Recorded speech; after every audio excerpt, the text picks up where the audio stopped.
Bueno, buenas noches a todos.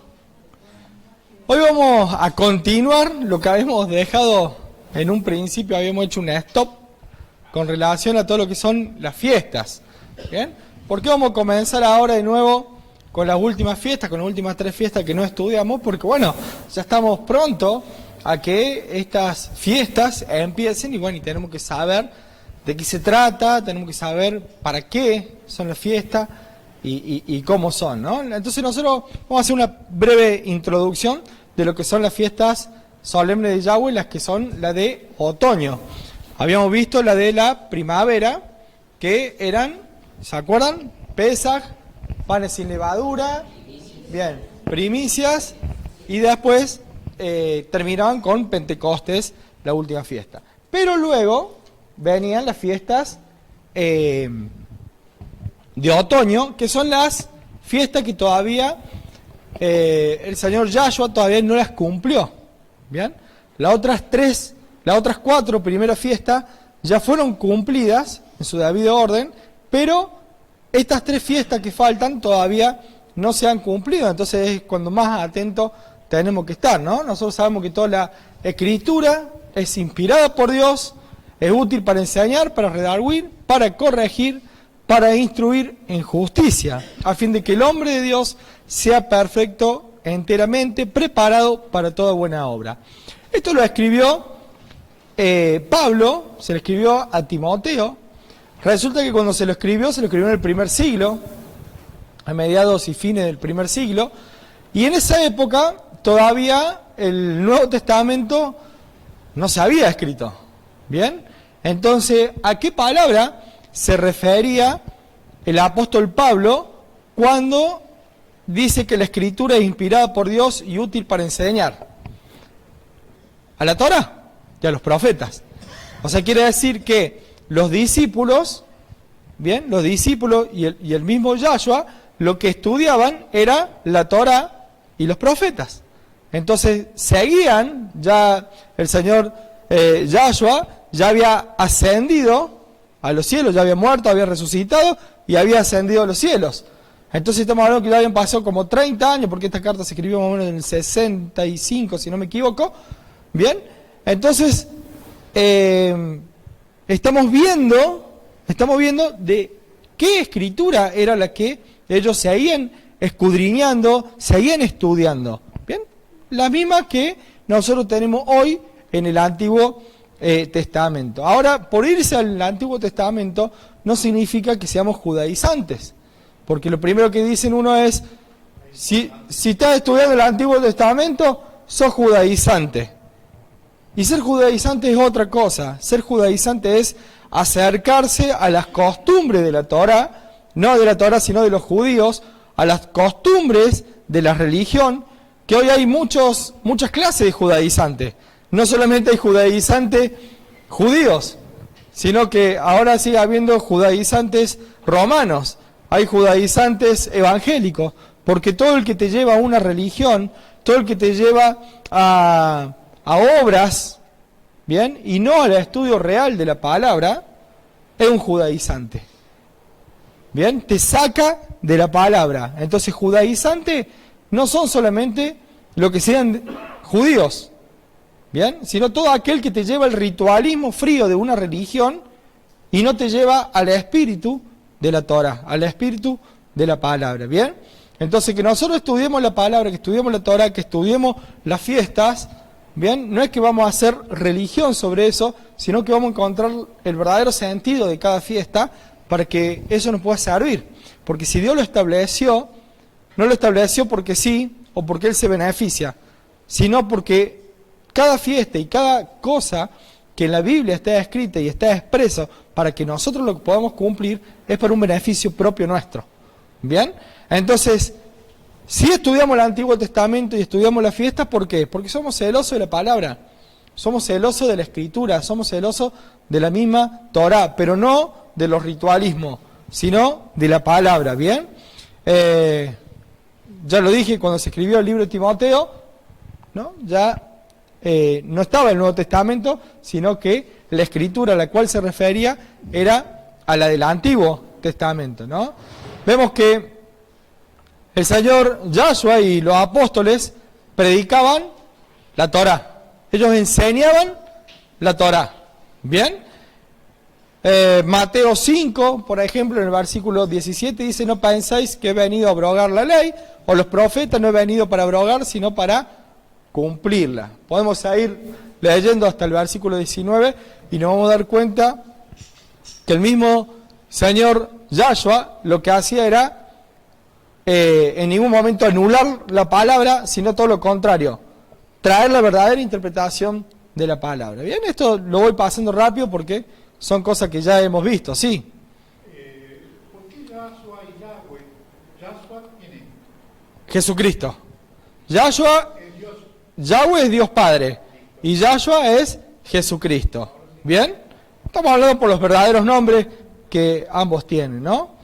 Ahora, para entender un poco estas fiestas, que son las fiestas proféticas, tenemos que situarnos y entender algunas cosas de los tiempos y del retorno de Yahshua, de Jesucristo, ¿bien? ¿Cuándo será ese retorno? ¿Cuándo será ese retorno?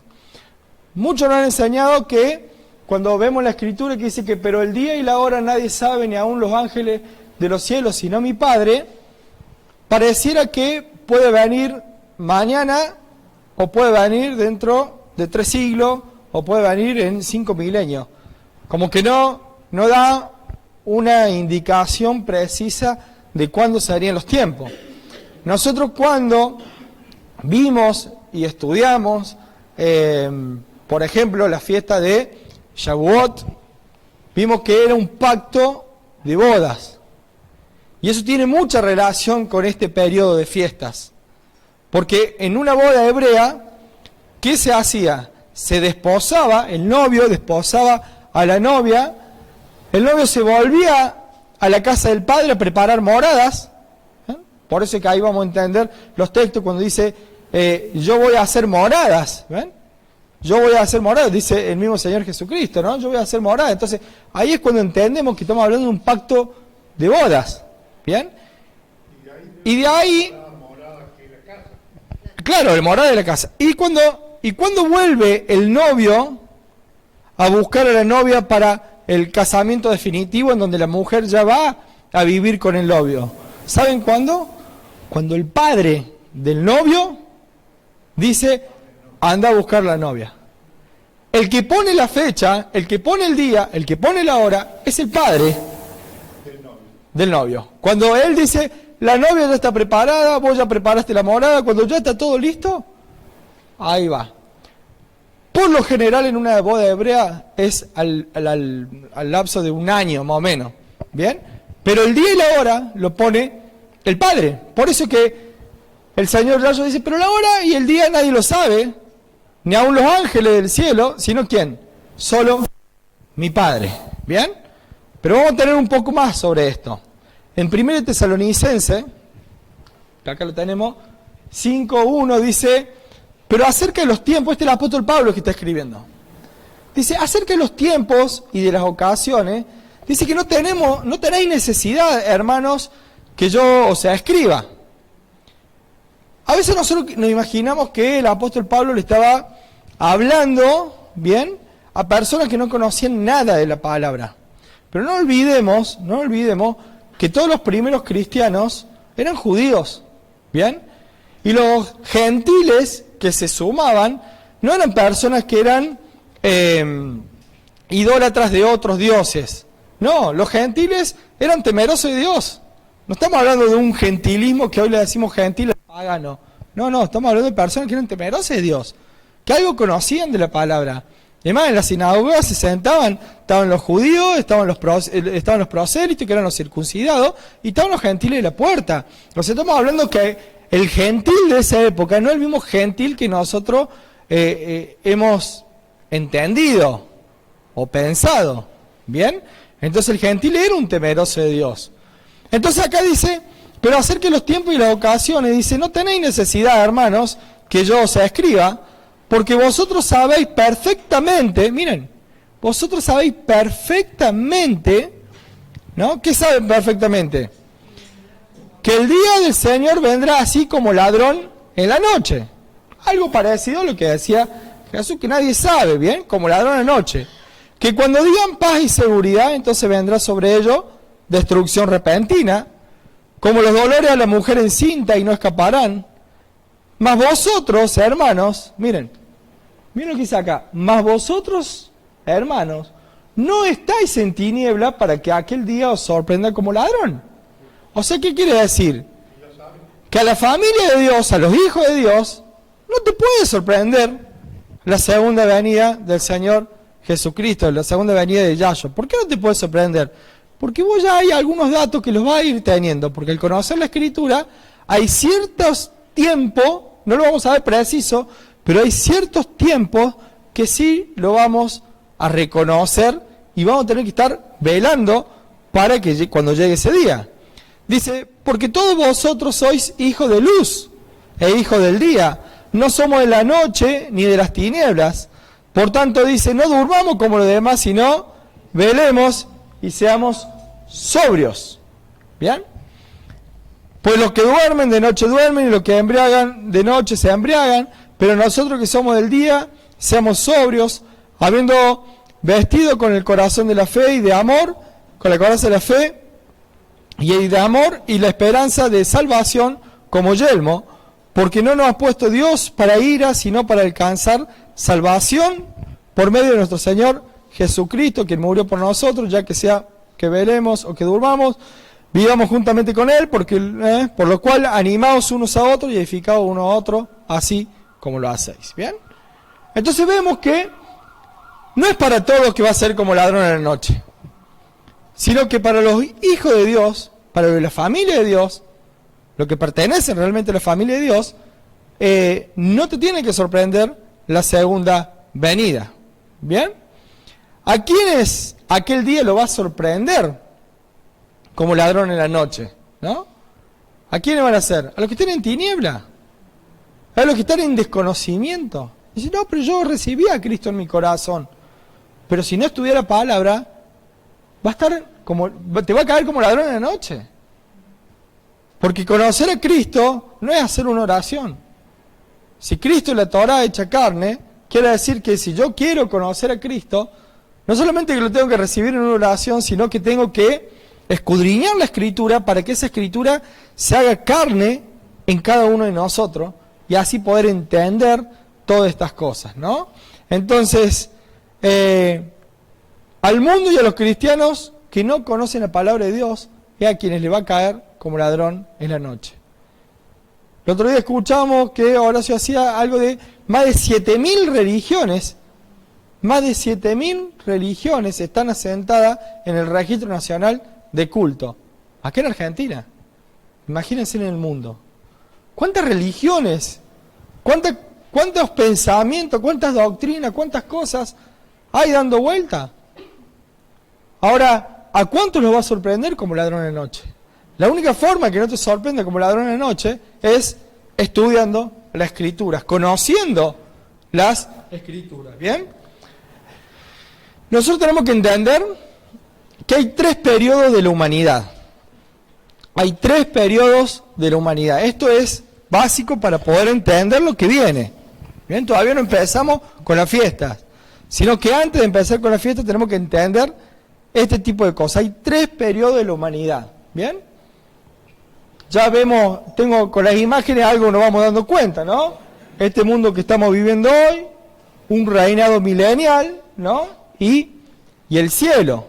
Y le puse algo en el medio entre la tierra y el cielo, porque toda la vida nos han enseñado, o hemos creído, que de repente morimos y nos vamos al cielo. O te va al infierno. Te va al cielo o te va al infierno. ¿Bien? Sin embargo, esto no es así. Hay un periodo que nos comimos, un periodo chiquito de 1000 años. ¿Bien?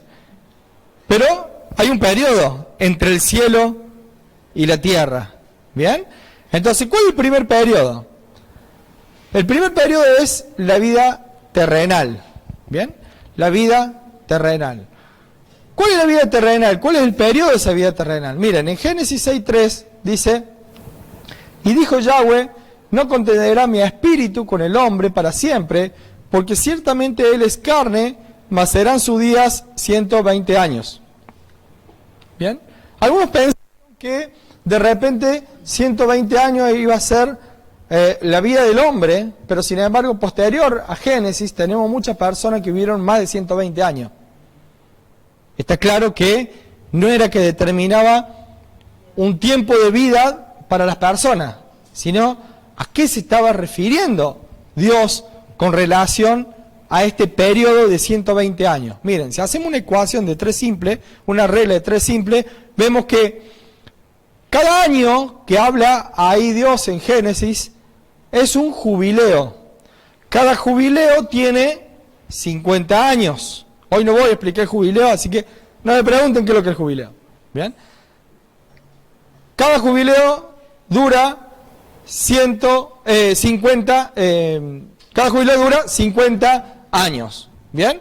Son 7 yemitas. Los yemitas son 7 años cada yemita. Entonces 7 yemitas son 49 y un año más es jubileo. Por eso es el año de jubileo. ¿Alguna vez han escuchado? El año de jubileo. Que dicen cualquier año de jubileo. ¿Bien? Está el jubileo del Papa, está el jubileo de los cristianos, está el jubileo de los judíos. Hay un montón de jubileos. Pero bueno, no es el caso ese. Pero sí sabemos que hay un jubileo dura 50 años. Si un jubileo dura 50 años, 120 jubileos, ¿cuántos son? 50 por 120 son 6.000 años. Es interesante saber que el pueblo judío hoy están en el año 5.779. ¿Bien? Pronto a pasar al 80. Tan cerca. ¿No? 220 años. Tan cerca. Ahora, si se comieron un par de años en ese conteo, si sacaron mal las cuentas, estamos en un problema porque hay que llevar la cuenta a 6.000 años, ¿no? Tenemos, o nos pueden hacer creer que estamos en ese año. Porque de repente se puede escuchar mucho en la red de viene el Mesías, viene el Mesías. Ellos toman que viene el Mesías ahora. ¿Bien? Hay que ver porque ellos toman que esto a los 6.000 viene el Mesías. Por primera vez ellos, ¿no? Al no haberlo reconocido a Jesucristo, toman que el Mesías va a venir por primera vez. ¿Cuándo? A los 6.000 años.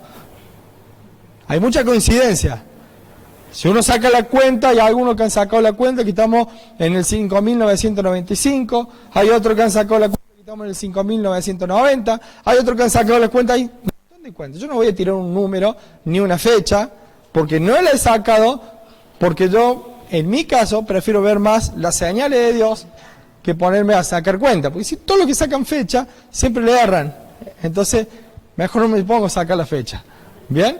Pero vamos a esperar a las señales. Hay que estar muy atentos, ¿no? Porque cuando se reconstruye el tercer templo, que ya tienen todo para reconstruir el tercer templo, ¿bien? Cuando reconstruye el tercer templo empieza el sacrificio continuo y ahí estamos en la cuenta regresiva. Ahí ya estamos en el año 6.000. Estamos en el 6.100 días más o menos. ¿Bien? Cuando empieza el sacrificio continuo. Pero hay que tener en cuenta 120 días, 6.000 y 120 días vamos a estar. Entonces, dijimos que hay un periodo terrenal que tiene que durar 6.000 años. ¿Bien? 6.000 años. Algunos duran menos, ¿no? Porque te morís antes. ¿Qué pasó con todos esos que se murieron? ¿Bien? Ya lo vamos a ver qué pasó. Pero después de esos 6.000 años viene algo más. Viene el reinado milenial. O sea, hay 1.000 años más. Hay 6.000 años, 7 de Yapa y 6.000 y 1.000 años más. Esos 1.000 años más va a haber un rey. ¿Bien? Y ese rey va a ser el Mesías. Ese reinado de 1.000 años va a ser el reinado del Mesías. Dice, bienaventurado y santo el que tiene parte en la primera resurrección. La segunda muerte no tiene potestad sobre esto, sino que serán sacerdotes de Dios y de Cristo y reinarán con él 1.000 años. Habla de 2 muertes. ¡Epa! Ya lo vamos a ver más adelante, ¿no? Pero sabemos que hay un reinado milenial en donde el Mesías va a traer la paz real al mundo. Va a traer una paz real en el mundo. Porque antes de que venga el Mesías, va a haber uno que va a ser el anti-Mesías, el anticristo, que va a traer una paz superficial, pero en realidad después va a traer una persecución, como nunca hubo en la historia, a todos los hijos de Dios. Va a haber una persecución muy, pero muy grande, y que hay que estar atentos para saber cuándo tenemos que ir para un lado y cuándo tenemos que ir para el otro. ¿Bien? Cuándo tenemos que escondernos y cuándo tenemos que salir. Todas esas cosas las vamos a tener que saber y las tenemos que estudiar, ¿no? Dice el Señor Yahshua en Lucas 4, dice que un día fue a la sinagoga, como cada día de reposo, ¿bien? Agarró un rollo de la Torá, agarró el libro de Isaías en el capítulo 61, y dice que se le dio el libro del profeta Isaías, y habiendo abierto el libro, halló el lugar donde estaba escrito: el Espíritu del Señor está sobre mí, por cuanto me ha ungido a dar buenas nuevas a los pobres, me ha enviado a sanar a los quebrantados de corazón, a pregonar libertad a los cautivos y vista a los ciegos, a poner libertad a los oprimidos, a predicar el año agradable del Señor. ¿Y cuál es el año agradable del Señor? Es interesante, porque pareciera que Jesucristo, ¿cuándo predicó sobre el año agradable del Señor? ¿Saben cuándo predicó el año agradable del Señor? En la primera predicación, cuando decía arrepentido, porque el reino de los cielos se ha acercado. Está hablando del reinado milenial. ¿Bien? 1000 años del reinado del Mesías. Ese año es el año agradable del Señor. Ese es el año agradable del Señor. Es el año del reinado milenial, que el Señor Yahshua, ¿no?, va a reinar por 1000 años. ¿Bien? Está hablando de reino. ¿Y sobre qué base, sobre qué leyes va a reinar? Sobre las leyes de la Torá, sobre las leyes que escribió su padre.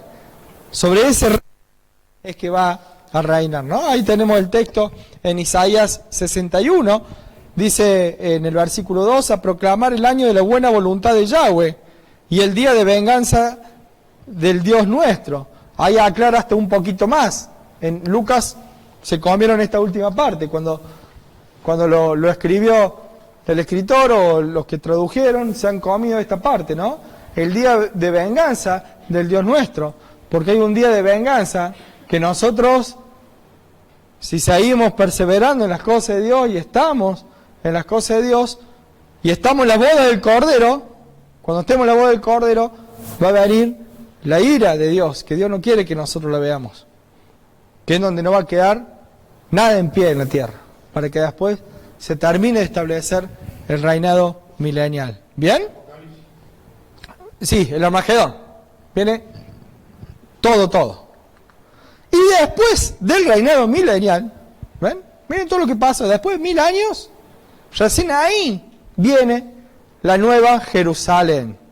¿Bien? Lo que en Apocalipsis 21 y también Ezequiel habla de la nueva Jerusalén, donde dice Apocalipsis 21:1, dice: vi un cielo nuevo y una tierra nueva, porque el primer cielo y la primer tierra pasaron y el mar ya no existía más. ¿Bien? Y yo, Juan, vi la santa ciudad, la nueva Jerusalén, descender del cielo de Dios, dispuesta como una esposa ataviada para su marido.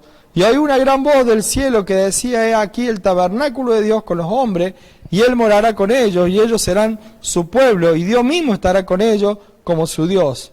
Enjugará Dios toda lágrima de los ojos de ellos, y ya no habrá muerte, ni habrá más llanto, ni clamor, ni dolor, porque las primeras cosas pasaron. ¿Cuándo va a ser esto? Después del reinado milenial.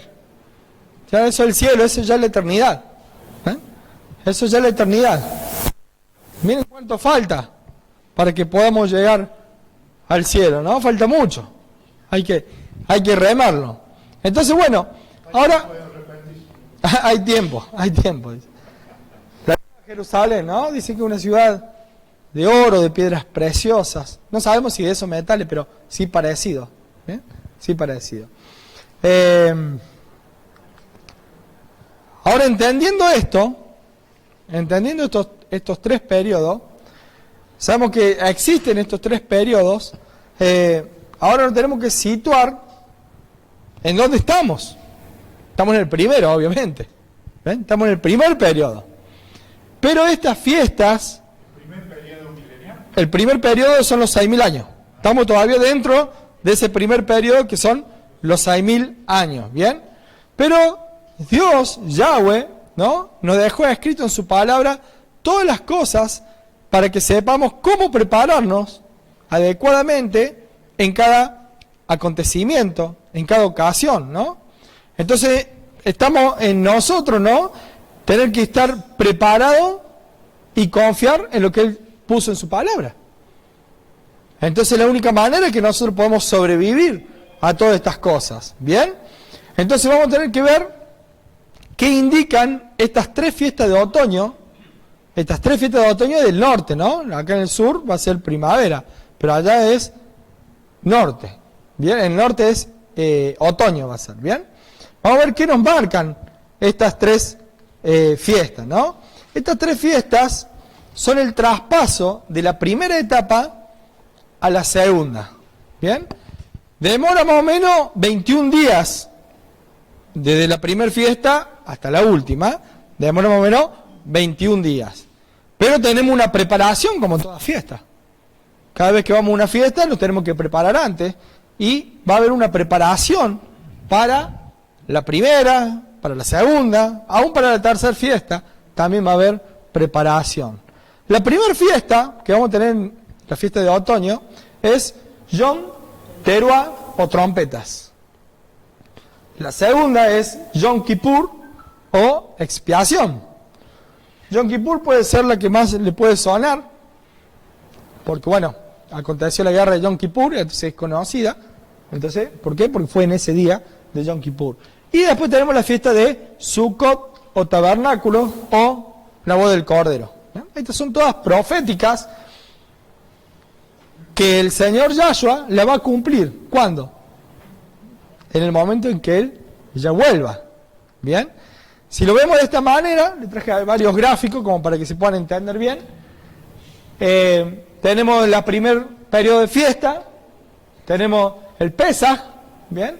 Los panes sin levadura, primicia, Pentecostés. Nosotros vemos que entre Pentecostés y trompeta tiene mucha relación con la iglesia. Este vínculo es una relación de la iglesia.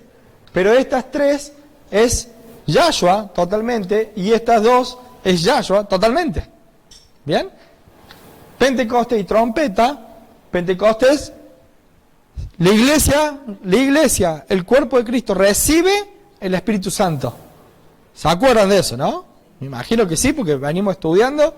Así que si no, van a tener que agarrar de vuelta los libros y los videos y todo, ¿no? Y trompetas, que es el rapto de la iglesia. Y ya vamos a ver qué es lo que es el rapto, porque por ahí veo algunas caras medias raras, ¿no? Y después tenemos el día de expiación, que es Yom Kippur, ¿bien? Y la fiesta de los tabernáculos, que es... Gracias por las fotos. ¿Ven? Y la fiesta de tabernáculos o Sukkot. También tenemos esto, para verlo de una manera distinta, tenemos el primer mes, ¿bien? Que es Nisan o Aviv, ¿bien? Nisan y Aviv. Si contamos 1, 2, 3, 4, 5, 6, acá empieza en el séptimo mes, empieza la fiesta de trompeta, la fiesta de Yom Kippur y la fiesta de los tabernáculos. Estas tres fiestas pasan en el mismo mes, en el séptimo mes. ¿Bien?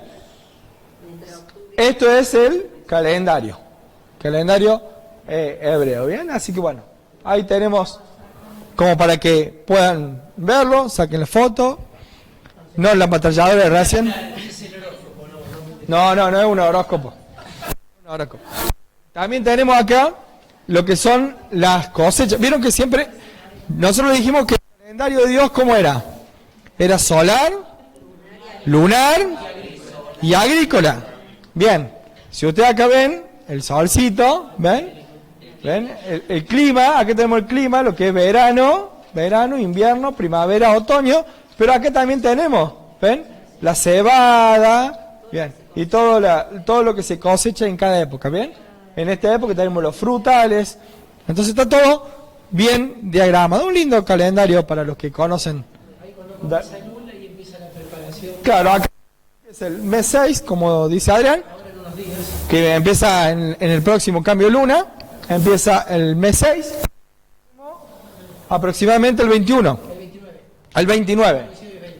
Claro, 20 dentro de 9 días más o menos, vamos a tener el primer día de Elul, el primer día del mes 6, porque recordemos que los nombres que usan los judíos son nombres babilónicos que pusieron, pero en realidad Dios le puso nombre de números. ¿Ven? Menos Aviv. Aviv es el único mes que se le puso nombre. El mes 1 o el mes de Aviv, que también le pusieron Nisan. Pero Nisan lo pusieron los judíos. Y después tenemos todos los nombres de otro.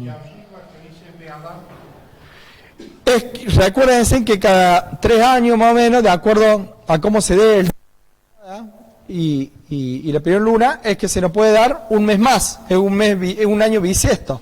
Entonces, cuando hay un año bisiesto como este, que pasó, ¿bien?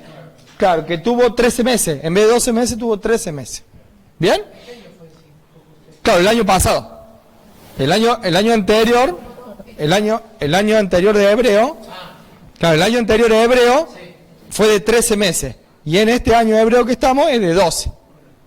¿Bien? Pero sí se dio en este año gregoriano que tuvimos Adar y Beadar, que es primero Adar 1 y Adar 2. ¿Bien? ¿Qué dice la palabra? Vamos a leer algo más de la palabra. Miren Mateo 24. Qué importante que es Mateo 24. Es importante cuando estamos estudiando esto. ¿Bien? Dice, respondiendo Jesús le volvió a hablar en parábolas diciendo, el reino de los cielos es semejante a un rey que hizo fiesta de boda a su hijo. Pensemos que Sukkot, la última fiesta, es una boda. ¿Bien? Porque la iglesia, ¿bien? O sea, el pueblo de Dios se va a casar con Dios a través de Jesucristo. Pero siempre el sentido, acuérdense que Sukkot, en Shavuot, ¿quién se quería casar con quién? Dios se quería casar con el pueblo. Es un error de decir, no, eso fue reemplazado, que Dios se quería casar con Israel y que ahora la iglesia cristiana se quiere casar con Jesús. No, no es así. ¿Bien? Es Dios, ¿bien?, que se iba a casar con su pueblo Israel a través de Moisés, ¿bien?, que Moisés era el escribano, y ahora con su hijo, con Yahshua, es Dios queriendo casarse con su pueblo, que no ha cambiado por la iglesia, sino es que el mismo pueblo que sigue las leyes de Dios y que recibió a su hijo, ¿bien?, y el que recibió a Yahshua, que lo toma como el Mesías y que se vuelve a casar con Dios. Nunca eso cambió. No, la teoría del reemplazo es una gran mentira. En ningún lado de la palabra vamos a encontrar la teoría del reemplazo. Es solamente entender bien lo que dice la palabra. En ningún lado se retrata ni se reemplaza al pueblo de Israel. En ningún momento se reemplaza el pueblo de Israel. Entonces dice, respondiendo Jesús volvió a hablar en parábola diciendo, el reino de los cielos es semejante a un rey que hizo una fiesta de boda a su hijo y envió a sus siervos a llamar a los convidados a la boda. Mas esto no quisieron venir. Recuerden esto. Mas esto no quisieron venir. Volvió a enviar a otro siervo diciendo, decid a los convidados, he aquí, he preparado mi comida, mis toros y mis animales engordados han sido muertos, y todo está dispuesto, venid a las bodas. Mas ellos, sin hacer caso, se fueron, uno a sus labranzas y otro a sus negocios. Y otro tomando a los siervos, lo enfrentaron y lo mataron. Al oír el rey se enojó, y enviando su ejército destruyó a aquellos homicidas y quemó su ciudad. Entonces dijo a sus siervos, la boda a la verdad están preparadas, mas los que fueron convidados, dice, no eran dignos. Recuerden cada paso de esto, ¿no? Id pues, dice, id pues a la salida de los caminos y llamad a la boda a cuanto halléis. ¿Bien? Y salieron los siervos por el camino, juntaron a todos los que hallaron, juntamente malos y buenos, y las bodas fueron llenas de convidados. Y entró el rey para ver los convidados, y vio allí un hombre que no estaba vestido de bodas. Y le dijo, amigo, ¿cómo entraste aquí sin estar vestido de boda? Mas él enmudeció. Entonces el rey dijo a los que servían, atarle de pie y mano y echarle en las tinieblas de afuera, allí será el lloro y el crujir de dientes, porque muchos son llamados y pocos escogidos. Lo que está hablando en parábola es real. Empieza con una boda y a los otros lo está mandando al infierno. ¿Cómo es eso? Está hablando de algo real, de algo que sucedió y que va a suceder. Habló de, acá lo que estuvo hablando el señor Yahshua, estuvo hablando de Shavuot, del primer Shavuot en el Sinaí, y está hablando de su segunda venida, de la boda del Cordero. Está hablando de las dos cosas, y de acá podemos sacar que acá está metido no solamente Shavuot, sino que está metido trompetas y que está metido Yom Kippur. Y está casi por empezar Sukkot.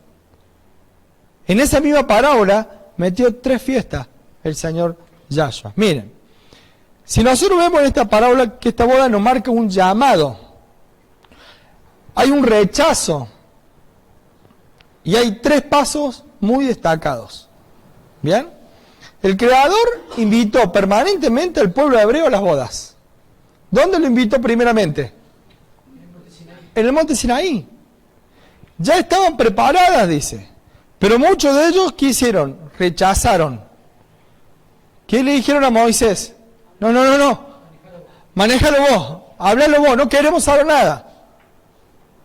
Porque si yo me escucho la voz de Dios, me significa un compromiso, porque yo tengo que tener santidad si estoy con la voz de Dios. Porque si Dios se acerca, tiene que haber santidad.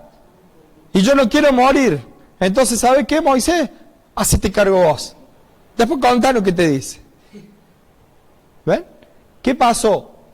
Rechazaron. Rechazaron. Dice, ya estaban preparadas, pero muchos de ellos la rechazaron. Prefiriendo, ¿qué cosa? La obstinación en el mundo. ¿Qué es lo que era? Que cuando iban y hacían guerra, quedarse con las cosas, con los botines. ¿Bien? Seguir idolatrando otros dioses. Seguir quedando con la mente en Egipto. En vez de estar viviendo esa nueva vida con Dios, ¿no? La falsa sensación de libertad, ¿no? Creerse que eran libres. Hasta se hicieron homicidia de los siervos de Dios. Y dicen, no, ¿cómo hicieron eso? Sí que lo hicieron. A Moisés no lo mataron así de chiquitito. No lo mataron a Moisés porque Dios no lo iba a permitir, porque había un propósito en Moisés. Pero ¿cuántos profetas fueron muertos por el mismo pueblo hebreo? Muchos profetas fueron muertos por el mismo pueblo hebreo. Ellos mismos se encargaron de matar a los portavoces de Dios. ¿Ven? Eso es lo que el mismo Yahshua está diciendo en la parábola. Aunque pareciera fuerte y diga, no. El pueblo hebreo nunca mató a un profeta. Sí que lo mataron. Sí que lo mataron. Mataron un montón de profetas. Y aún hasta el Hijo de Dios. Tenía que suceder, ¿no? Matando a los profetas que hablaban de parte de nuestro Creador. Ojo, no vamos a decir, los judíos son muy malos, porque si hoy Jesucristo viene de vuelta, como si fuera la primera venida, los cristianos romanos lo matan, los judíos lo matan, el paganismo lo mata, todos lo matarían de vuelta a Jesucristo. Hay que pensarlo eso. Por eso Yahshua se refiere a la siguiente manera, miren. Mateo 23, 29. Enchúfame la computadora porque se me va a quedar sin cara. Dice, ay de vosotros, Miren si no es cierto lo que yo le estoy diciendo cuando el Señor Jesucristo le habla a la casta clerical, que es la que mató a Yahshua. Porque no todos los judíos mataron a Yahshua. La casta clerical. Miren lo que dice. Ay de vosotros, escribas y fariseos, hipócritas, porque edificáis los sepulcros de los profetas y adornáis los monumentos de los justos, y decís, si hubiésemos vivido en los días de nuestros padres, no hubiéramos sido sus cómplices en la sangre de los profetas. ¿Ven? ¿Qué le está diciendo? Están reconociendo la muerte de los profetas en manos de ellos mismos. Así que dais testimonio contra vosotros mismos de que sois hijos de aquellos que mataron a los profetas. Vosotros también llenad la medida de vuestros padres, serpiente generación de víboras. ¿Cómo escaparéis de la condenación del infierno? Por tanto, he aquí, yo os envío profeta y sabio y escriba, y de ellos a uno mataréis, y crucificaréis, y a otro azotaréis en vuestras sinagogas, y perseguiréis de ciudad en ciudad, para que venga sobre vosotros toda la sangre justa que se ha derramado sobre la tierra, desde la sangre de Abel, el justo, hasta la sangre de Zacarías, hijo de Berequías, a quienes matasteis entre el templo y el altar. De cierto os digo que todo esto vendrá sobre esta generación. Es fuerte lo que está diciendo Yahshua, porque le está marcando por qué hubo un rechazo de Dios. Hubo un rechazo de Dios. Ahora, de esta manera, bien, hubo un invitar de Dios, de Yahweh, a su pueblo, para que se acercara a la boda, ¿no? Pero ¿cómo fue? Con sonido de bocina de alarma, para que dejen el pecado y se acerquen a Él. Tenían que dejar la mente de Egipto. ¿Se acuerdan que hacían 50 días que se habían ido de Egipto? No era mucho, pero Dios le estaba diciendo, dejen su mente de Egipto y cambien, renuévenla con la misma Torah de Dios, con la misma palabra de Dios, ¿no? En Éxodo 20:18, que fue el momento de Shavuot, el momento en que Moisés desciende, 3 días de preparación, y Dios empieza a hablarle al pueblo y le empieza a decir los 10 mandamientos, ¿no? Dice que todo el pueblo observaba el estruendo y los relámpagos y el sonido de la bocina y del monte que humeaba.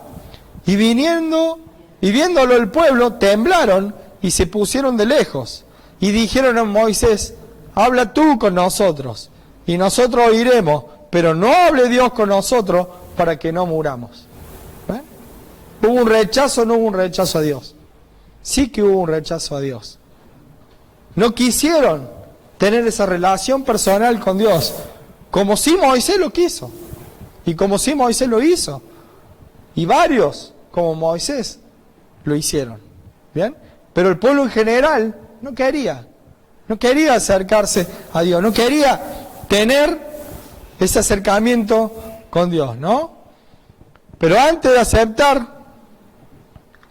ir a la boda, ¿qué hicieron? Prefirieron lo malo, ¿no? Estar alejado de Dios. Ahora, ellos rechazaron a Dios. Y ahora vienen 3 etapas. Un llamamiento, que es la fiesta de trompeta. Una elección, que es la fiesta de Yom Kippur. ¿Bien? Y finalmente las bodas del Cordero, ¿no? Cuando ya el pueblo realmente pueda festejar y celebrar esa boda de que el Mesías va a reinar por 1000 años en la tierra, ¿no?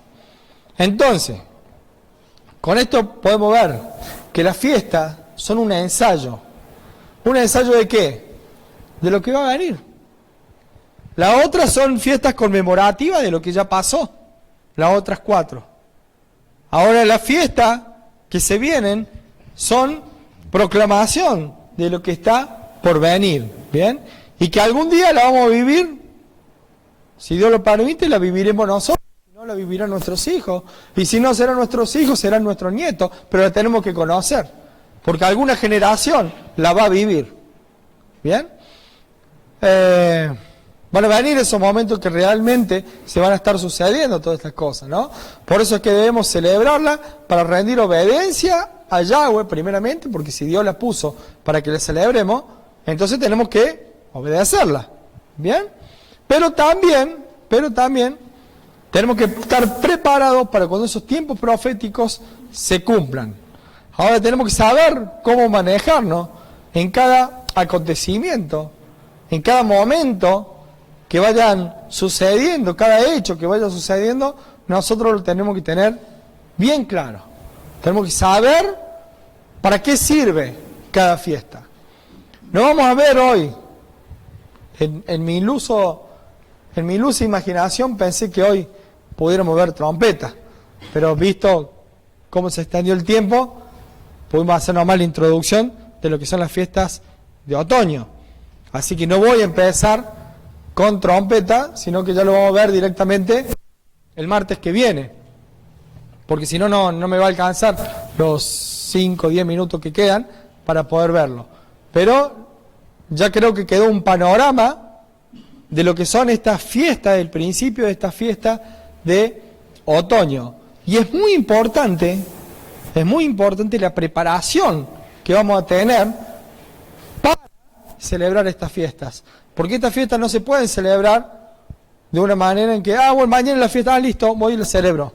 No, tiene que haber una preparación interna de cada uno para que estas fiestas puedan ser realmente beneficiosas para nosotros. Estamos a tiempo para poder tener esa preparación. Por lo general, 40 días antes de Yom Kippur ya se empieza uno a preparar. Justamente cuando empieza el primero del mes 6, empieza la preparación. Así que, como el martes que viene vamos a poder hablar sobre Yom Teruah, vamos a entrar justo a saber a qué nos vamos a preparar.